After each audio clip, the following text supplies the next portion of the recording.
मुफ्ती तारिक मसूद के बयानात के लिए मुफ्ती साहब के ऑफिशियल चैनल मुफ्ती तारिक मसूद स्पीचेस को सब्सक्राइब करें। तो अल्लाह ताला फरमाते हैं कि अगर अल्लाह ताला लोगों को उनके जुल्म की बिना पे पकड़ना शुरू कर दे, जुल्म चाहे अकीदे का हो या अमल का हो, अकीदे का जुल्म शिरक है, जैसे कुरान में आता है इन्न शिरका लज़ुल्मुन अज़ीम, शिरक बहुत बड़ा जुल्म है। और जुल्म के मफहूम में बदअमली भी दाखिल है। दुनिया में जितनी बुराइयां हो रही हैं, तो अल्लाह अगर लोगों को पकड़ ले, मा तरका अलैहा मिन दाब्बा, तो ज़मीन पर कोई चलने वाली जानदार चीज़ को ज़िंदा ना छोड़े, वलाकिन युअख़िरुहुम इला अजलिम मुसम्मा, लेकिन अल्लाह सबको मुअख़्ख़र कर रहा है, मोहलत दे रहा है एक मुतअय्यन वक्त तक के लिए। बार बार कुरान इस बात को दोहराता है। वजह उसकी है कि नाफरमान और मुशरिक लोग और इस्लाम से बगावत करने वाले लोग, अल्लाह के दीन को ना मानने वाले लोग, वो बार बार इस खुशफहमी में मुब्तला रहते हैं कि अगर हम बातिल पर हैं तो अजाब आता क्यों नहीं है, फ़ौरन हम तबाह बर्बाद क्यों नहीं हो जाते। तो कुरान में इस मज़मून का बहुत तकरार है कि भाई तुम्हारे जराइम ऐसे हैं कि अगर पकड़ने पर आ जाए ना अल्लाह ताला, तो पूरी ज़मीन को तबाह बर्बाद कर दे। यानी जुर्म तुम्हारा कम नहीं है, लेकिन बात यह है कि कितना ही बड़ा जुर्म हो, अल्लाह ने एक टाइम रखा हुआ है ना। ये दुनिया दारुल इम्तिहान है, अगर अल्लाह मार के ख़त्म ही कर देगा तो इम्तिहान कहाँ से होगा।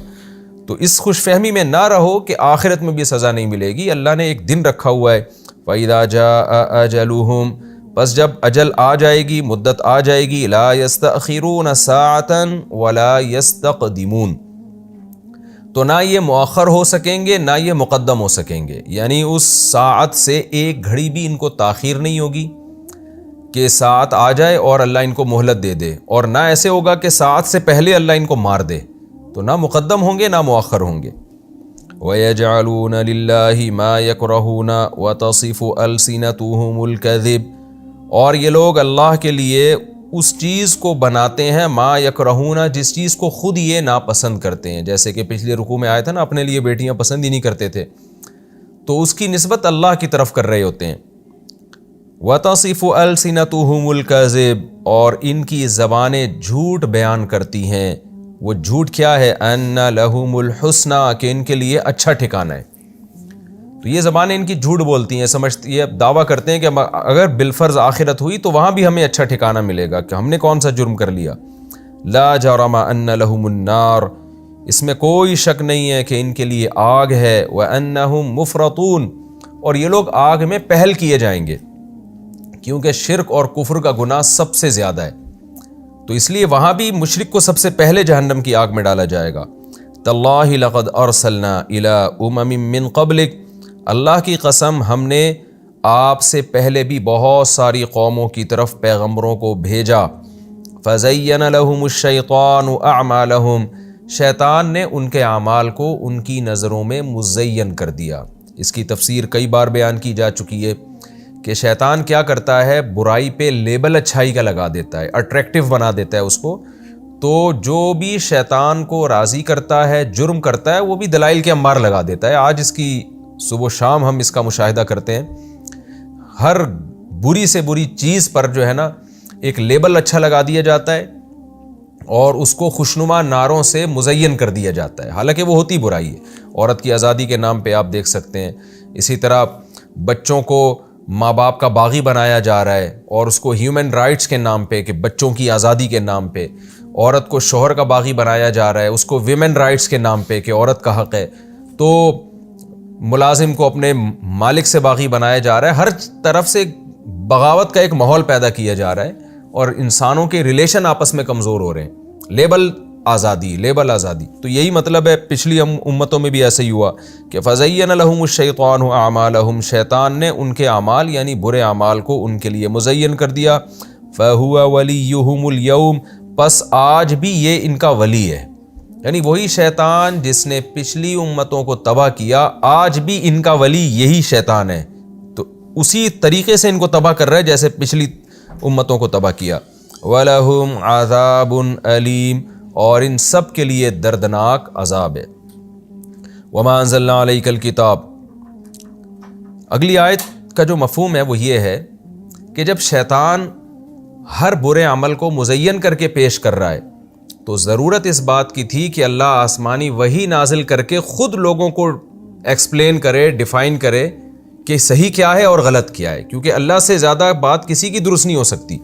تو اس لیے قرآن نے کہا کہ شیطان کی اتباع مت کرو، یا لوگ جس غلط کو صحیح کہہ رہے ہیں، صحیح کو غلط کہہ رہے ہیں، تو لوگوں کے پیچھے مت چلو، کیونکہ ہم نے جو قرآن نازل کیا ہے نا، یہی مسئلہ حل کرنے کے لیے کیا ہے۔ وہ کیا مسئلہ ہے؟ وما انزلنا علیک الکتاب، اور نہیں نازل کی ہم نے آپ پر کتاب، الا لتبین، مگر صرف اس لیے تاکہ آپ لوگوں کے سامنے کھول کھول کر بیان کر دیں، الذی، ان چیزوں کو، اختلفوا فیہ، جن میں یہ اختلاف کر رہے ہیں، یعنی اس وقت اختلاف کر رہے ہیں یا قیامت تک اختلاف کریں گے، ہر چیز کو کھول کے بیان کر دیں۔ تو قرآن نے کھول کے بیان کر دیا۔ سب سے پہلی بات، وہ لوگ اختلاف کرتے تھے شرک کے مسئلے میں، قرآن نے، اور ان کے پاس اپنے اپنے دلائل تھے، قرآن نے بیان کر دیا کہ شرک اللہ کو پسند نہیں ہے۔ بہت سے لوگ زنا کو حلال سمجھتے ہیں، قرآن نے بیان کر دیا زنا اللہ کو پسند نہیں ہے۔ ہومو سیکچولیٹی کو پروموٹ کیا جا رہا ہے، قرآن نے بیان کر دیا اللہ کو یہ عمل پسند نہیں ہے۔ وراثت کے حکام ہیں، یعنی جو بھی ایسے احکام ہیں جس میں انسان ڈیبیٹ کر کے بحث مباحثہ کر سکتا تھا اور انسان کی زندگی کے لیے وہ انتہائی اہم تھے، تو قرآن نے ان کو ایکسپلین کر کے انسانوں کے لیے بحث کا راستہ بند کر دیا۔ اور یہ اللہ نے احسان اس لیے کیا کہ تاکہ شیطان کو موقع نہ مل جائے، کیونکہ شیطان بڑے بڑے لوگوں کی عقل کو اچکتا ہے جو غلط کو صحیح اور صحیح کو غلط کہہ کے معاشرے میں فساد پھیلانے کی کوشش کرتے ہیں۔ تو اس لیے اللہ نے فرمایا کہ ہم نے اس لیے نازل کیا تاکہ جن چیزوں میں لوگوں کا اختلاف ہوگا نا، یعنی جو انسان کے لیے بہت بنیادی چیزیں ہیں، اس اختلاف کو قرآن بیان کر دے۔ وَہُدًى، اور یہ ہدایت ہے، اس میں صحیح گائیڈنس ملے گی، وَرَحْمَةً، اور اس میں رحمت بھی ہے، کیونکہ جب آپ کو سیدھا راستہ ملے گا، آپ اس پہ چلیں گے تو اللہ کی بھی آپ پر رحمتیں اور برکتیں ہوں گی۔ لِقَوْمٍ يُؤْمِنُونَ، مگر یہ سب ان لوگوں کے لیے ہے جو ایمان لانا چاہتے ہیں، جو ہٹ دھرم اور ضدی لوگ ہیں، جو چاہتے ہی نہیں ہیں کہ ہمیں حق ملے تو ہم اس کو فالو کریں گے، ان کو اس قرآن سے بھی کچھ حاصل ہونے والا نہیں ہے۔ وَاللَّهُ أَنزَلَ مِنَ السَّمَاءِ مَاءً، میں نے آپ کو بتایا تھا کہ سورہ نحل میں زیادہ تر اللہ نے اپنی نعمتوں کو بیان کیا ہے۔ نحل بھی شہد کی مکھی کو کہتے ہیں نا، تو وہ بھی اللہ کی نعمت ہے۔ تو سورہ نحل کا جو زیادہ مضمون ہے وہ اللہ کی نعمتوں کے گرد گھومتا ہے، درمیان میں بار بار توحید کی اہمیت اور شرک کی نفی اور برائی کی مذمت بیان ہوگی، تو اللہ دوبارہ پھر اسی مضمون کی طرف آ رہے ہیں۔ واللہ انزل من السماء ماء، اللہ وہ ذات ہے جس نے آسمان سے پانی برسایا، فاحیا بہ الارض بعد موتها، پھر اس نے اس پانی کے ذریعے زمین کو زندہ کیا اس زمین کے مردہ ہونے کے بعد۔ دیکھیں یہ دنیا میں سب سے عجیب کام جس پہ یعنی سائنسدان بھی حیران ہیں اور اب تک اس کو ڈیفائن نہیں کیا جا سکا، وہ کیا ہے، مردہ میں حیات کیسے پڑتی ہے۔ یہ تو ہم چیزوں کو دیکھ رہے ہیں نا تو ایمان لے آتے ہیں، لیکن کوئی بنجر زمین ہو، ہم نے اس میں کبھی درخت یا پودا اگتا ہوا نہ دیکھا ہو، اور اس کے بارے میں کوئی یہ کہے کہ اس میں پانی برسے گا اور لہلہاتی فصلیں اگیں گی، گندم اگے گا، خربوزے اگیں گے، انار اگے گا، تو دنیا میں کوئی بھی اس بات کو نہیں مانتا، وہ کہتا ہے یہ ہو ہی نہیں سکتا۔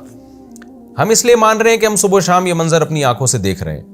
تو اللہ اس منظر کو قرآن میں بار بار بیان کرتا ہے کہ یہ خدا کے ہونے کی دلیل ہے کہ اس نے زمین میں اس طرح کے سافٹ ویئر انسٹال کر دیے ہیں، ایسا سسٹم زمین کے اندر بنا دیا ہے کہ صرف پانی برسنے کی دیر ہوتی ہے اور کیسی لہلہاتی فصلیں اس سے اور کیسے خوش ذائقہ پھل اس کے اندر سے پیدا ہوتے ہیں۔